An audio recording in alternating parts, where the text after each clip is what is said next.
દેશના પ્રધાનમંત્રી નરેન્દ્ર મોદી દ્વારા ગતરોજ વ્યુચર માધ્યમથી ગરીબ અને વંચિત વર્ગોને સ્વરોજગાર માટે ઓછા દરે સરળતાથી ધિરાણ ઉપલબ્ધ બને તે માટે પીએમ સૂરજ રાષ્ટ્રીય પોર્ટલ લોન્ચ કરાયું હતું। ત્યારે આ કાર્યક્રમ મહીસાગર જિલ્લાના લુણાવાડા તાલુકાના મોટા સોંદરા ગામ ખાતેથી કેબિનેટ આદિજાતિ વિકાસ પ્રાથમિક માધ્યમિક અને પ્રૌઢ શિક્ષણ મંત્રી પ્રોફેસર ડોક્ટર કુબેર ડિડોરને સહભાગી બનવાનો અવસર પ્રાપ્ત થયો હતો। આ કાર્યક્રમમાં મહામહિમ રાજ્યપાલ શ્રી આચાર્ય દેવવ્રતજી અને મુખ્યમંત્રી ભૂપેન્દ્રભાઈ પટેલ દ્વારા વ્યુચર માધ્યમથી સંબોધન કરાયું હતું।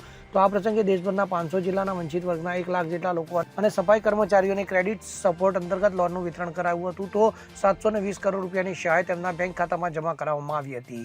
સરકારની યોજનાઓના લાભાર્થીઓને સાથે એક પરિવારજનની જેમ પીએમ મોદીએ વાર્તાલાપ કરી તેમના જીવનમાં આવેલ બદલાવ અંગે જાણકારી મેળવી હતી। તો આ કાર્યક્રમમાં જિલ્લા પંચાયત પ્રમુખ બાબુભાઈ પટેલ, બાલાસિનોર તાલુકાના ધારાસભ્ય માનસી ચૌહાણ, જિલ્લા કલેક્ટર નેહા કુમારી, જિલ્લા વિકાસ અધિકારી ચંદ્રકાંત પટેલ, પૂર્વ ધારાસભ્ય જિગ્નેશભાઈ સેવક, કાળુભાઈ માલીવાડ, પ્રોબેશનર IAS મહેક જૈન, પ્રાયોજના વહીવટદાર અને પ્રાંત અધિકારી સહિત મોટી સંખ્યામાં ગ્રામજનો ઉપસ્થિત રહ્યા હતા। સંદીપ દેવાસરાય સાથે CN24 ન્યૂઝ મહીસાગર। હવે જુઓ દેશ દુનિયાની તમામ ખબરો તમારી આંગળીના ટેરવે। ઉઠાવો મોબાઈલ અને Google Play Store પરથી ડાઉનલોડ કરો અમારી CN24 ન્યૂઝ મોબાઈલ એપ।